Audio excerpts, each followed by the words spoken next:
Hello everyone. तो आज हम इस सैम्पल पेपर का लास्ट सेक्शन सी सॉल्व करते हैं। Question number 26।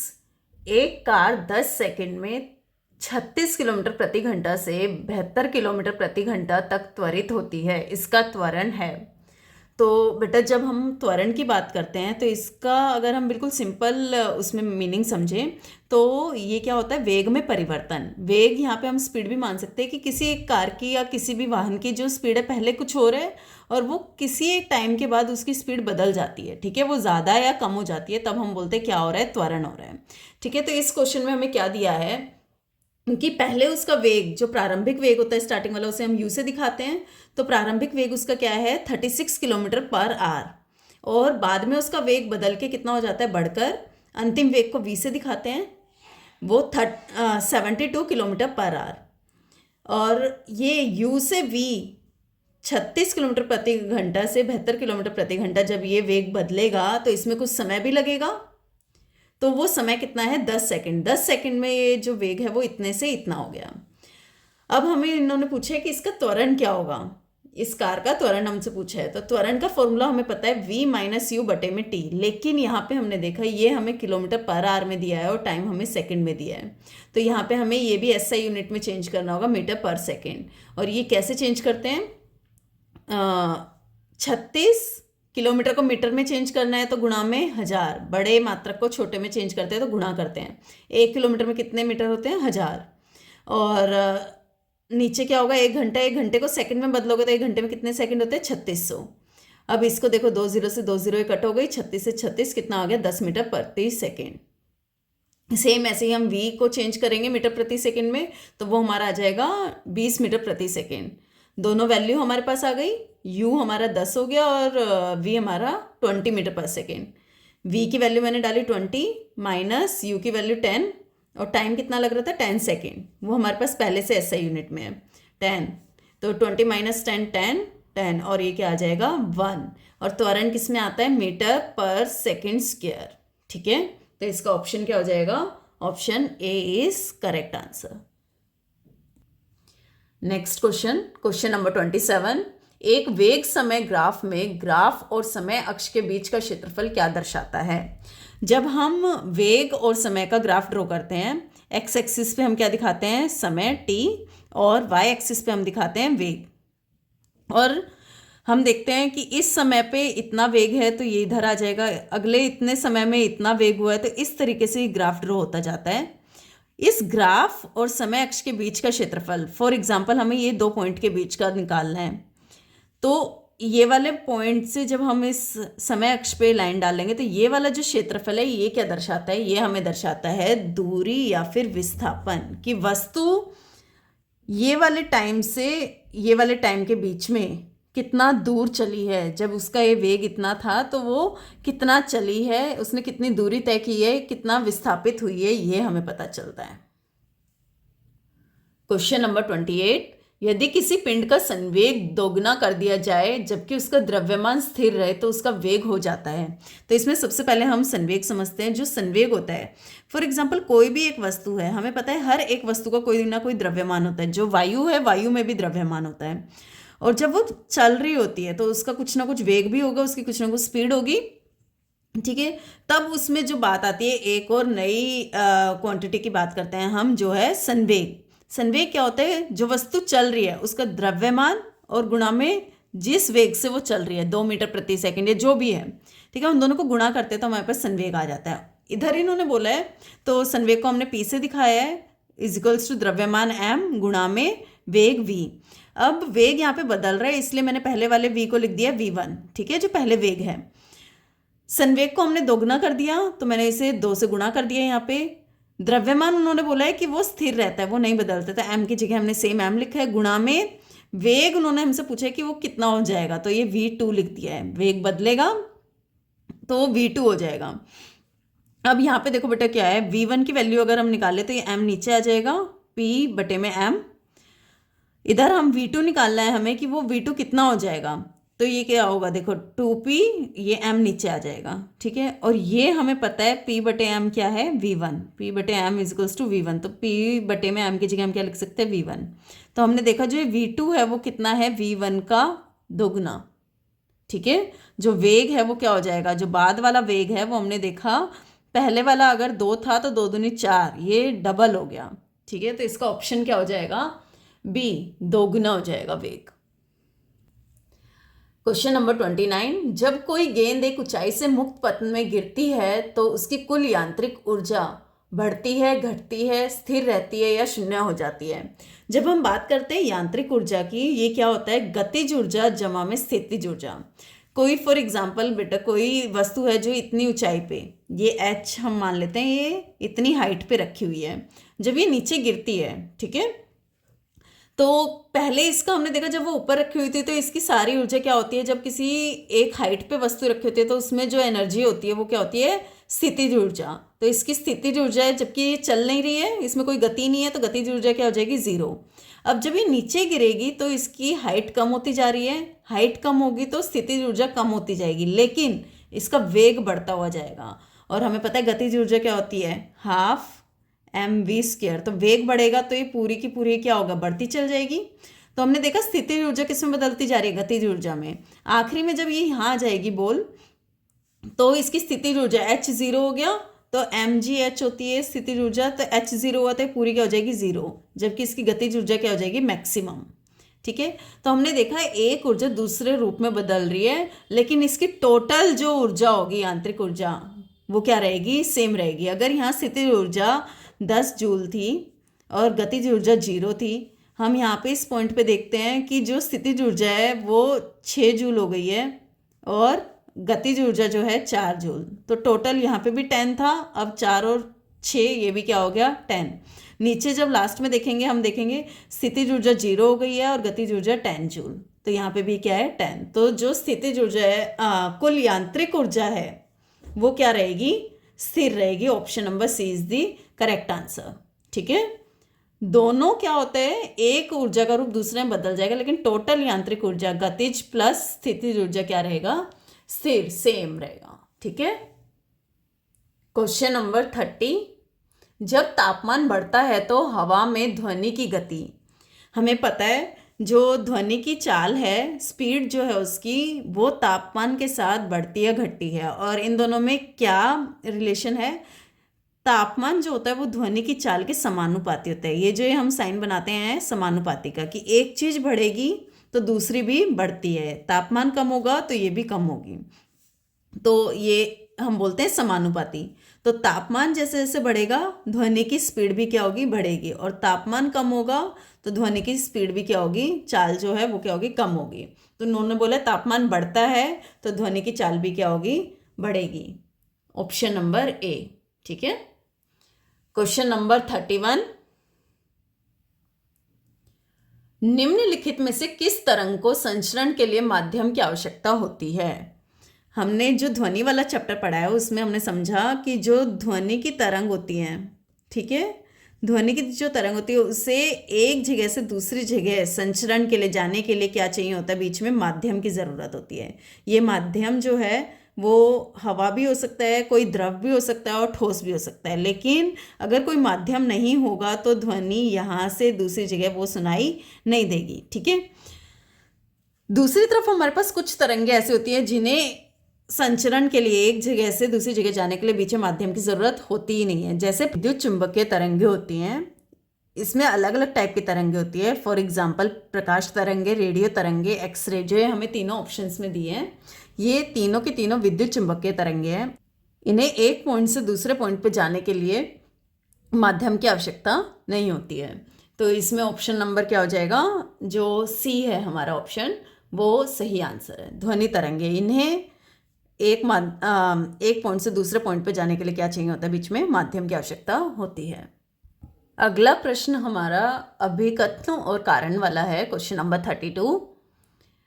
किसी जो अभिकथन हमें दिया है, किसी वस्तु का भार विषुवत वृत्त पर ध्रुवों की तुलना में कम होता है, और कारण इन्होंने हमें दिया है, रीजन, गुरुत्वीय त्वरण का मान विषुवत वृत्त पर ध्रुवों की तुलना में कम होता है।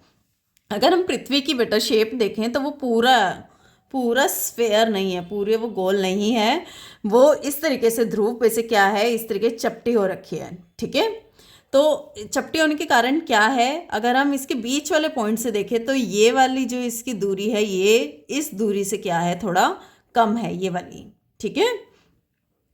और हमें पता है जो गुरुत्वीय त्वरण होता है, ठीक है, जो जी की वैल्यू होती है जिसे हम 9.8 लेते हैं पृथ्वी के लिए, वो गुरुत्वीय त्वरण क्या है, जैसे जैसे दूरी बढ़ेगी मध्य बिंदु से, जैसे जैसे दूरी बढ़ेगी वैसे वैसे इसकी भी वैल्यू क्या होगी, कम होती जाएगी, ठीक है। तो ये हमने देखो क्या लिखा, जो जी का मान है, ठीक है, यहाँ पे मैंने लिखा है जी का मान है वो उसकी जो दूरी है डिस्टेंस डी, उसकी क्या है, व्युत्क्रमानुपाती, मतलब जैसे जैसे दूरी बढ़ेगी वैसे वैसे जी की वैल्यू क्या होगी, कम, और जैसे जैसे दूरी कम होगी तो जी की वैल्यू ज़्यादा। तो हमने देखा ये दूरी कम है तो यहाँ जी की वैल्यू ये क्या होगी, ध्रुव पर जी की वैल्यू ज़्यादा होगी, ठीक है। विषुवत वृत्त पे ये दूरी ज़्यादा है तो जी की वैल्यू क्या होगी, कम, ठीक है। तो इन्होंने हमें यहाँ पे क्या बोला कि जो गुरुत्वीय त्वरण का मान, कारण दिया है हमें, गुरुत्वीय त्वरण का मान जो है वो विषुवत वृत्त पर ध्रुवों की तुलना में कम होता है, इधर जो है जी का मान वो कम होता है। तो ये कारण तो इन्होंने ठीक बोला, ठीक है, तो कारण हमें ठीक बोला हुआ है। अभिकथन हम देख लेते हैं, जहाँ इन्होंने भार, वस्तु के भार की बात की है। जब वस्तु के भार की बात होती है, डब्ल्यू वेट जिसे हम बोलते हैं, वो क्या होता है, द्रव्यमान गुणा में गुरुत्वीय त्वरण जी। तो अगर ये कम होगा तो भार भी क्या होगा, कम होगा। तो विषुवत वृत्त पे वस्तु का जो भार होता है वो भी क्या होता है, कम। और वो कम भी क्यों होता है, क्योंकि जी का जो मान है, जी की जो वैल्यू है वो विषुवत वृत्त पे इसकी तुलना में क्या होता है, ध्रुव की तुलना में कम होता है, तो ये कम होगा, ठीक है। द्रव्यमान तो वस्तु का सेम रहता है, हर जगह हमने पढ़ा है, वो चेंज नहीं होता, ठीक है। तो जी की वैल्यू अगर कम होगी तो हमें अपने आप पता है भार की वैल्यू भी क्या हो जाएगी, कम, ठीक है। तो अभिकथन भी क्या है, ठीक है। और हम थर्ड देखते हैं कि क्या ये इसका कारण है, हाँ, गुरुत्वीय त्वरण कम है इसीलिए उसका क्या हो रहा है, भार कम हो रहा है, तो ये इसका कारण भी ठीक है। तो ऑप्शन नंबर ए, ठीक है, जो ऑप्शन ए है वो क्या है, करेक्ट आंसर। क्वेश्चन नंबर 33, वो भी अभिकथन और कारण वाला है। अभिकथन इन्होंने हमें दिया है, पराध्वनियां उच्च आवृत्ति की तरंगे होती हैं। हमें पता है जो मानव की सुनने की जो क्षमता होती है वो कहाँ से आवृत्ति होती है, 20 हर्ट्ज से 20,000 हर्ट्ज, ठीक है, ये हमें याद रखना है, 20 हर्ट्ज से 20,000 हर्ट्ज, ठीक है। तो 20,000 हर्ट्ज से ज़्यादा आवृत्ति की जो ध्वनि होती है उसे हम क्या बोलते हैं, पराश्रव्य ध्वनि। इन्होंने हमें यही बोला है कि जो, और या फिर पराध्वनि, तो पराध्वनि उच्च आवृत्ति की तरंगे हैं, यस, ये ज़्यादा आवृत्ति वाली तरंगे होती हैं जिन्हें हम पराश्रव्य ध्वनि या पराध्वनि बोलते हैं। तो अभिकथन इसका क्या हो गया, ठीक। नेक्स्ट इन्होंने हमें बोला है, पराश्रव्य तरंगे अपनी कम तरंग दैर्ध्य के कारण बहुत छोटे अवरोधों का पता लगा सकती हैं। पहली बात बेटा हमें ये पता होना चाहिए, आवृत्ति और तरंग दैर्ध्य में क्या होता है, व्युत्क्रमानुपाती। अगर आवृत्ति बढ़ती है तो तरंग दैर्ध्य क्या होगा, कम, और आवृत्ति अगर कम होती है, उल्टा रिलेशन होता है इसमें, ठीक है, तो तरंग दैर्ध्य क्या होगा, बढ़ेगा। तो हमें पता है इनकी आवृत्ति क्या है, ज़्यादा, तो तरंग दैर्ध्य क्या होगा इनका, कम। और कम वेवलेंथ, कम तरंग दैर्ध्य वाली जो तरंगे होती हैं वो छोटे ऑब्जेक्ट से टकरा के परावर्तन, ठीक है, वापस आती हैं। अगर तरंग दैर्ध्य वाली ज़्यादा वाली अगर हम वो लेंगे तरंगे, वो क्या होंगी, टकरा के नहीं, उसके साइड से चली जाएंगी, ठीक है। तो हमें उस छोटी जो अवरोध है, कोई भी ऐसे रुकावट है, उसका पता नहीं चलेगा, वो टकरा के वापस आती है तभी हमें उससे पता चलता है, परावर्तित होके, ठीक है। तो उसका कारण भी क्या है, ठीक है, जो अभिकथन है वो भी ठीक है और जो कारण दिया है वो भी ठीक है, लेकिन जो कारण है वो इस अभिकथन का सही कारण नहीं है। ये आप पहले वाली स्टेटमेंट भी ठीक है, दूसरे वाली भी, लेकिन ये इसका सही कारण नहीं है। तो इसलिए यहाँ पे हमारा ऑप्शन दोनों के दोनों क्या है, सत्य है, लेकिन इसकी जो आर है वो इसकी सही व्याख्या नहीं है। ऑप्शन बी जो है वो क्या है, correct answer. Next question, question number 34, उत्प्लावन बल को परिभाषित कीजिए, यह किन कारकों पर निर्भर करता है। जब हम उत्प्लावन बल की बात करते हैं तो ये बल कौन सा होता है, जब किसी वस्तु को हम तरल में, फॉर एग्जाम्पल हमने ये पानी से भरी हुई बकेट ली है, बाल्टी लिया, और इसमें हम कोई एक इस तरीके की चीज़ हम इसमें डाल रहे हैं, कोई मग डाल रहे हैं, ऐसे अंदर डाल रहे हैं, तो हम देखते हैं वो ऊपर की तरफ आता है, ठीक है, जैसे हम तुम इसे छोड़ेंगे ऊपर की तरफ आता है, और जब हम इसे नीचे डालने की कोशिश करते हैं तब भी हमें फील होता है कि ऊपर की तरफ कोई बल लग रहा है। इसे ही हम क्या बोलते हैं, उत्प्लावन बल। वस्तु को तरल में डुबोने पर तरल द्वारा ऊपर की दिशा में, ऊपर की डायरेक्शन में जो बल लगता है उस पर, उसको हम क्या बोलते हैं, उत्प्लावन बल। और ये किन कारकों पे निर्भर करता है, ये किन चीज़ों पे निर्भर करता है, तरल का घनत्व, उसकी डेंसिटी, उसका घनत्व कितना है। जो लिक्विड है, पानी है, तो उसका घनत्व अलग होता है, उसमें तेल है तो उसका घनत्व अलग अलग होगा। तो उसके घनत्व पे निर्भर करता है कि कितना वो बल लगाएगा वस्तु पे, ठीक है।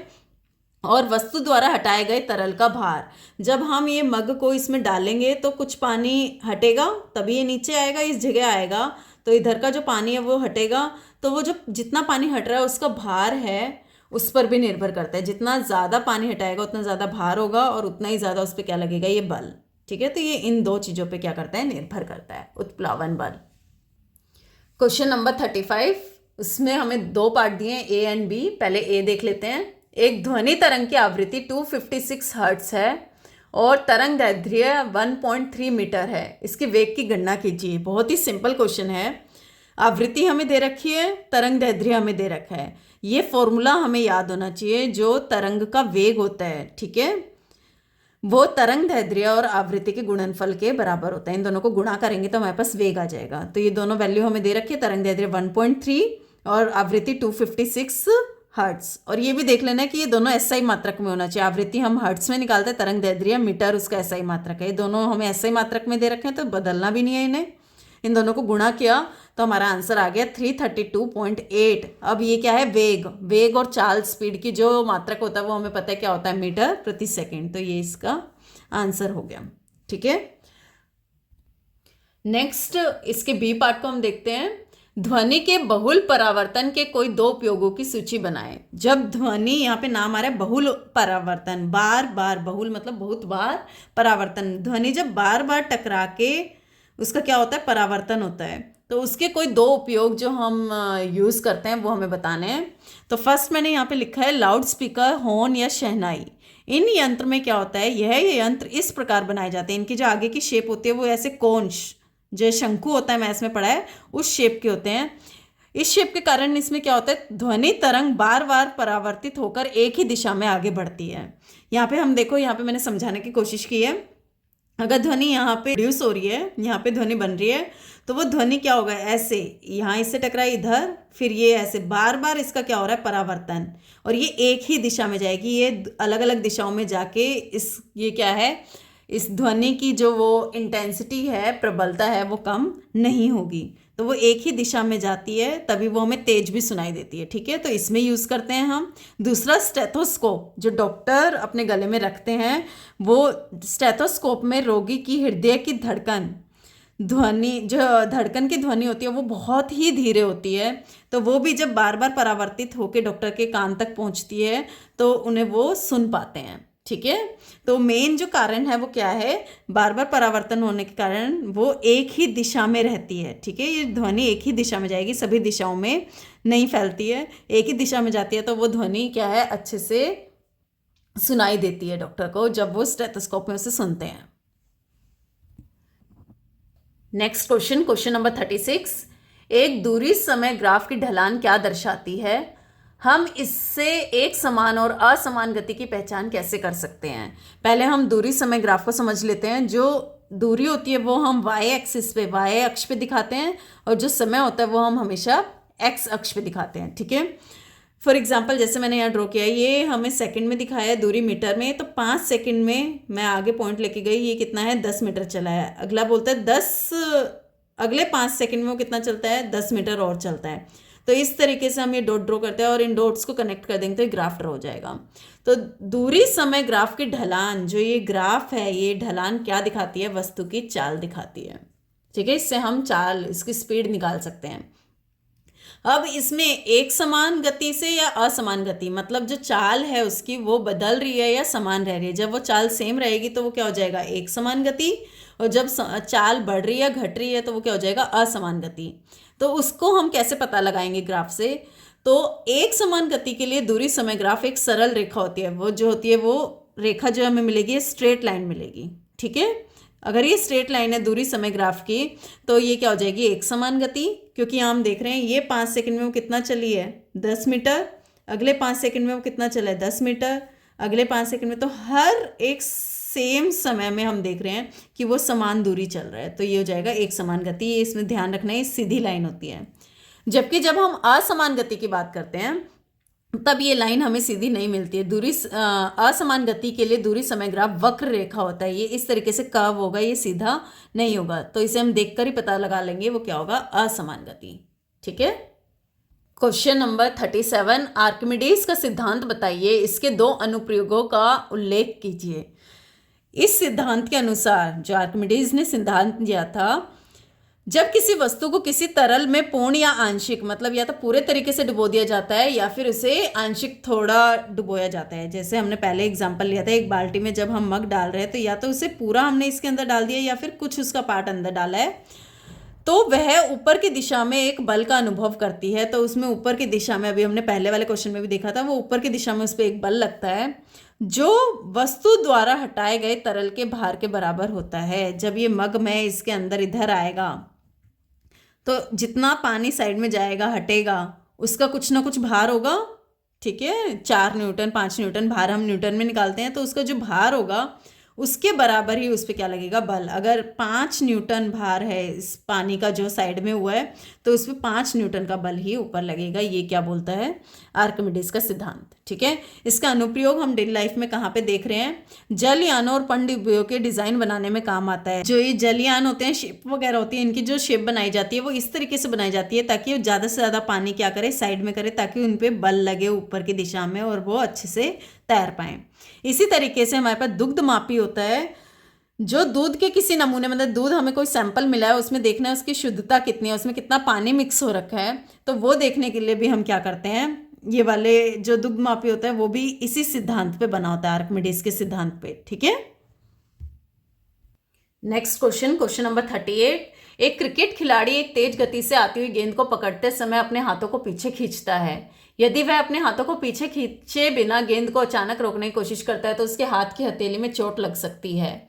गेंद पर लगाया गया बल उसे विराम में लाता है और गेंद को रोकने के समय को बढ़ाकर प्रभाव बल को कम करता है। तो पहला हमसे इन्होंने पूछा, संवेग को परिभाषित कीजिए। किसी वस्तु का संवेग हम उसे पी से दिखाते हैं, उसके द्रव्यमान और वेग के गुणनफल के से परिभाषित किया जा सकता है। जो उसका संवेग होता है, कोई भी वस्तु, मैंने तुम्हें पहले भी बताया, कोई भी वस्तु जो गति कर रही है, तो हमें पता है वस्तु में द्रव्यमान तो होता ही होता है, गति कर रही है तो उसका वी भी, उसका कोई ना कोई वेग भी होगा, 2 मीटर प्रति सेकंड, 10 मीटर प्रति सेकंड, कुछ। इन दोनों को जब गुणा कर देते हैं तो हमें क्या मिलता है, संवेग। ठीक है, जिसे हम पी से दिखाते हैं। तो मैंने यहाँ पे फॉर्मूला लिखा है m गुणा में v। दूसरा बी पार्ट हमसे पूछा है यहाँ पे, गति के नियम का नाम बताइए जिसे इस स्थिति में दर्शाया गया है। जो ये हमें स्थिति की बात की है, क्रिकेटर जो अपना हाथ पीछे की ओर लाता है बॉल को कैच करते हुए, तो इसमें कौन सा नियम की बात हुई है, तो गति के दूसरे नियम के अनुसार ऐसा होता है। ठीक है, क्योंकि गति के दूसरे नियम क्या बोलता है, अगर हम बहुत शॉर्ट में देखें, संवेग में परिवर्तन की दर, जो संवेग है, ये संवेग है, ये जैसे जैसे बदलेगा, हमें पता है जब गेंद है वो हमारी साइड आ रही है तो उसका कुछ ना कुछ वेग होगा, स्पीड, तेज स्पीड से आ रही है, आखिरी में जब रोक देंगे तो उसका वेग क्या हो जाएगा, 0, तो संवेग भी क्या हो जाएगा आखिरी में 0, जबकि पहले उसका कुछ ना कुछ v होगा तो उसका संवेग भी कुछ ना कुछ होगा। तो जो ये संवेग बदल रहा है, कुछ एक नंबर से वो 0 पे आ रहा है, तो ये जो परिवर्तन है जितने धीरे होगा उतना ही क्या होगा, कम उस पर बल लगेगा। ये दोनों समानुपाती होते हैं। ये दर का मतलब होता है हमेशा टाइम से रिलेशन, तो ये जितना धीरे होगा, ठीक है, ये बदलाव जो है, तो इसके लिए क्या होगा, ये हाथ पीछे लेके आता है तो टाइम बढ़ जाता है, तो ये धीरे होगा तो उसके हाथ पे जो बल लगेगा वो भी क्या होगा, कम लगेगा। ठीक है, तो गति के दूसरे नियम इसमें उसकी बात हुई है। इसका सी पार्ट, हमें एक गेंद दी है जिसका द्रव्यमान हमें दे रखा है 0.5 kg। ठीक है, और वो 10 मीटर प्रति सेकंड की चाल से चल रही है। खिलाड़ी इसे 0.2 सेकंड में रोक देता है। खिलाड़ी द्वारा लगाए गए औसत बल की ज्ञात कीजिए। हमें औसत बल बताना है। उसमें बल लगाएगा तभी कोई बॉल चलती हुई आ रही है, ठीक है, यहाँ से इधर, उस पर बल लगा के ही उसे रोका जा सकता है। तो वो जो बल लगेगा वो हमें बताना है। बल का फॉर्मूला हमें पता है क्या होता है, m गुणा में a। तो उस वस्तु का जो द्रव्यमान होगा उसमें, ठीक है, वो मैंने लिखा है यहाँ पे m, जो कि हमें दे भी रखा है, फाइन, गुणा में a। त्वरण हमें नहीं दे रखा है इन्होंने, तो हम क्या करेंगे, त्वरण का आगे फॉर्मूला लगा देंगे। हमें पता है त्वरण क्या होता है, v माइनस यू बटे में t, जो उसका बाद में अंतिम वेग है माइनस प्रारंभिक शुरू में जो इसका वेग था बटे में v, u से v होने में जितना टाइम लगा, ठीक है। तो हमें पता है पहले वो किस स्पीड से चल रहे थे, तो u हो जाएगा 10 मीटर प्रति सेकेंड, और v आखिरी में आके वो बॉल रुक जाती है, तो अंतिम वेग हो जाएगा 0। तो 0 माइनस 10, ये देखो यहाँ पे मैंने द्रव्यमान लिखा 0.5 गुणा में v 0 माइनस u 10, और टाइम कितना लगा है 0.2 सेकेंड उन्होंने हमें दे रखा है, ठीक है। अब इसको जब हम सोल्व करेंगे 0.5 गुणा में माइनस 10, 0 में से 10 जाएगा माइनस 10 बटे में 0.2, ये पॉइंट से पॉइंट हटाएंगे तो ये सेम हो जाएगा, 2 से 10 को काटेंगे 5, 5 पंजे 25 माइनस 25 न्यूटन, ठीक है। ये माइनस का यहाँ पे ध्यान रखना है।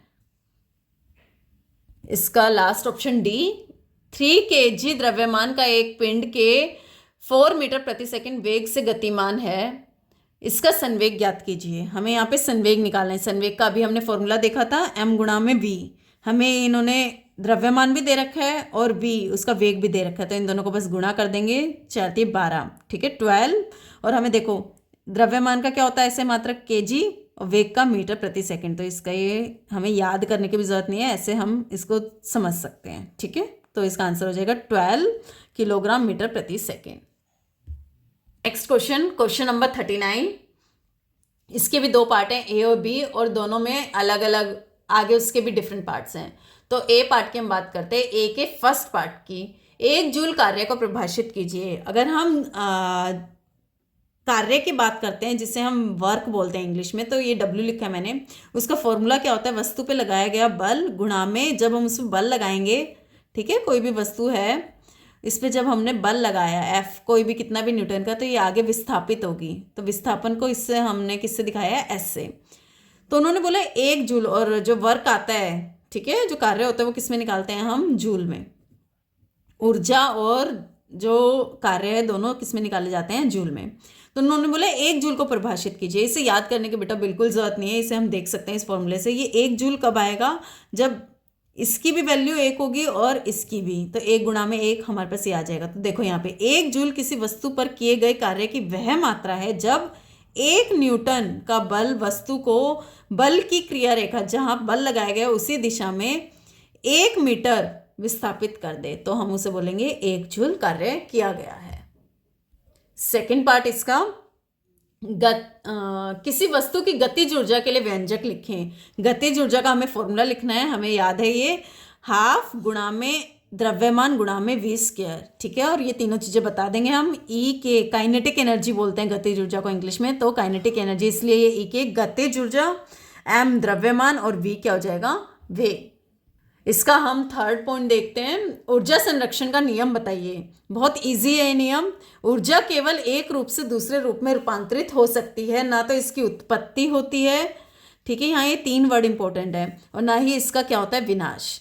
ऊर्जा मतलब एक रूप से वो दूसरे रूप में बदल जाएगी, लेकिन अगर यहाँ पे 10 जूल ऊर्जा है तो ये 10 जूल दूसरे रूप में बदल जाएगी, लेकिन ये टोटल क्या रहेगी, 10 ही रहेगी। ना तो ये 10 से 11 होगी और ना ही 10 से 9 जूल होगी, ठीक है। टोटल जो एनर्जी है, टोटल ऊर्जा क्या रहेगी, सेम रहेगी। इसका ओनली रूपांतरित मतलब एक रूप से दूसरे रूप में बदल सकती है, ये भी लिख सकते हो तुम।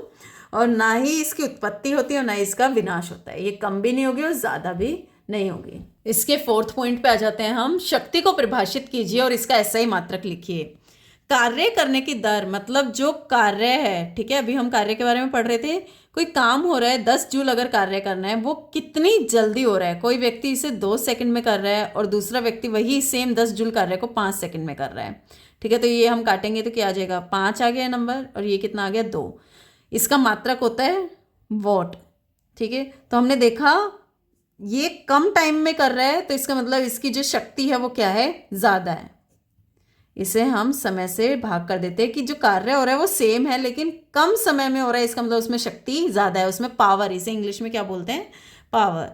तो पावर क्या होते हैं, काम कितने समय में। जहाँ पे भी दर शब्द आ जाता है उसको ध्यान रखोगे, टाइम की बात हो रही है। तो जो कार्य है, कार्य करने की दर को शक्ति कहते हैं, कि वो काम कितना जल्दी या कितना धीरे किया जा रहा है। तो देखो यहाँ लिखा है मैंने, शक्ति P जो होता है पावर, वो क्या होता है, कार्य बटे में समय। शक्ति का जो SI मात्रक है वो क्या होता है, वॉट, जिसे हम कैपिटल W से दर्शाते हैं। इसका 5th पार्ट बहुत इजी है। कार्य करने के लिए आवश्यक दशाएं क्या हैं? कार्य का अभी हमने फॉर्मूला देखा था, जो वर्क होता है वो क्या होता है, F गुणा में S विस्थापन, ठीक है, वस्तु पे लगने वाला बल और विस्थापन। तो साइंस की भाषा में हम क्या करते हैं, कार्य को किस तरीके से परिभाषित करते हैं, जिसमें ये दोनों काम होने चाहिए। किसी वस्तु पे हम अगर बल लगा रहे हैं तो उसमें विस्थापन भी होना चाहिए, बल और विस्थापन दोनों होगा तभी हम बोलेंगे कार्य किया गया है।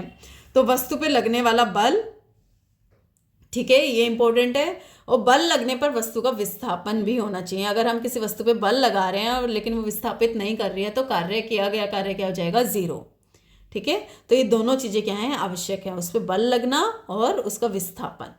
फाइन। लास्ट जो हमारा इसका क्वेश्चन नंबर 39 का B पार्ट है। फर्स्ट इसके पार्ट को देखते हैं। एक व्यक्ति 20 किलोग्राम का एक थैला जमीन से उठाता है और इसे अपने सिर पर रखता है, जो जमीन से 2 मीटर ऊपर है। थैले पर उसके द्वारा किए गए कार्य की गणना कीजिए। यहाँ पे हमें कार्य निकालना है, जिसका फॉर्मूला अभी हमने देखा था, बल गुणा में विस्थापन। तो हमें यहाँ पे देखो बल नहीं दे रखा है उन्होंने बोला है, लेकिन हमें द्रव्यमान दे रखा है। 20 किलो का सामान उसने एक जगह यहाँ से उठा के अपने सर पे किसी एक हाइट, कितनी हाइट पे रखा है, ये 2 मीटर है, तो उसके सर पे उसने 2 मीटर की हाइट पे रखा है और इस सामान में द्रव्यमान कितना है, 20 किलो, ठीक है। तो हमने यहाँ पे किया गया कार्य का वो फॉर्मूला लिखा है, बल गुणा में विस्थापन। बल हमें डायरेक्टली इन्होंने नहीं दे रखा है कि कितना बल लगा रहा है वो उस पर, तो हम बल का फॉर्मूला लिख देंगे। बल हमें पता है क्या होता है, M गुणा में A, और विस्थापन ये हाइट, ठीक है, इतना ही तो विस्थापन हुआ है, यहाँ से यहाँ गया है तो ये विस्थापन है, तो इसको मैंने H लिख दिया है। तो द्रव्यमान कितना है, 20, H कितना है, हाइट कितनी है, 2, और जो वो होगा त्वरण होगा वो क्या होगा, गुरुत्वीय त्वरण। जब किसी वस्तु को ऊपर या नीचे जाते हैं तब हम कौन से त्वरण की बात करते हैं, गुरुत्वीय त्वरण, जिसको हम G से भी दिखा देते हैं, जिसकी वैल्यू हमें पता है यहाँ पे कितनी दे रखी है, 10 मीटर प्रति सेकंड स्क्वायर। तो 10, ठीक है, 20 गुणा में 10, H 2 दे रखा है, इसको गुणा करेंगे हमारे पास क्या आ जाएगा, 400। और वर्क हम किस में निकालते हैं, किया गया कार्य जूल में, ठीक है। इसका सेकंड पार्ट बहुत ही इजी है। किसी वस्तु की गतिज ऊर्जा किन कारकों पर निर्भर करती है? तो इसका फॉर्मूला याद होगा तो हम अपने आप लिख सकते हैं। जो गतिज ऊर्जा होती है उसका फॉर्मूला क्या होता है, हाफ गुणा में M गुणा में V का स्क्वायर, द्रव्यमान, और V क्या है, वेग। तो गतिज ऊर्जा को प्रभावित करने वाले कारक मैंने लिखा, वस्तु का द्रव्यमान, ठीक है, जैसे जैसे हम द्रव्यमान बढ़ाएंगे वैसे वैसे क्या होगा, गतिज ऊर्जा भी बढ़ जाएगी। वस्तु का वेग, जैसे जैसे हम वेग बढ़ाएंगे वैसे वैसे भी गतिज ऊर्जा बढ़ेगी। अब कई बार क्वेश्चन ये आ जाता है कि द्रव्यमान दोगुना कर दिया, तो देखो इसे 2 से गुणा करेंगे तो गतिज ऊर्जा भी क्या हो जाएगी, डबल हो जाएगी। और अगर v को मैंने डबल कर दिया, अगर मैंने 2 से 4 कर उसका जो वेग है वो डबल कर दिया, तो हमने देखा अगर 2 कर दिया मैंने, पहले 1 था 1 मीटर प्रति सेकंड और अब 2 मीटर प्रति सेकंड हो गया, तो 2 का स्क्वायर वो क्या हो जाएगा, 4 गुना, ठीक है। तो अगर इसे 2 गुना करोगे तो उसका स्क्वायर, तो ये क्या हो जाएगा, 4 गुना। इसे 3 गुना करेंगे तो 3 3 9, ये क्या हो जाएगा, 9 टाइम्स, 9 गुना, ठीक है। तो ये ध्यान रखना है। अभी इस क्वेश्चन में इन्होंने बस ये पूछा था कि किस पे प्रभावित होती है, तो द्रव्यमान और वेग, बस हमने ये दोनों कारक का नाम लिख दिए। लास्ट ये क्वेश्चन का जो लास्ट पार्ट है, 20 किलोग्राम द्रव्यमान की एक वस्तु को धरती से 15 मीटर की ऊंचाई तक उठाया गया है। इस वस्तु में विद्यमान ऊर्जा का परिकलन कीजिए। जब किसी वस्तु के हम हाइट पे रखने की बात करते हैं, ठीक है, ये यहाँ रखी हुई है, ये हाइट हमें दी है 15 मीटर, तो इसमें विद्यमान, अभी ये कोई गति नहीं कर रही है, तो इसमें ऊर्जा कौन सी होगी, स्थितिज ऊर्जा। और जो स्थितिज ऊर्जा होती है उसका फॉर्मूला हमें पता है क्या होता है, M गुणा में G गुणा में H। द्रव्यमान हमें दे रखा है 20 किलोग्राम, G की वैल्यू हमें दे रखे हैं 9.8 गुणा में H हमें भी दे रखा है 15 मीटर, ठीक है। ये पॉइंट हटाएंगे 10, ये 0 से 0 कट हो जाएगा, तो 15 को 2 से मल्टीप्लाई किया कितना आ गया, 30, और ये 98। इन दोनों को अगर हम मल्टीप्लाई करेंगे आंसर आ जाएगा हमारा 2940। और ये ऊर्जा है, ऊर्जा किस में निकालते हैं, जूल में, ठीक है।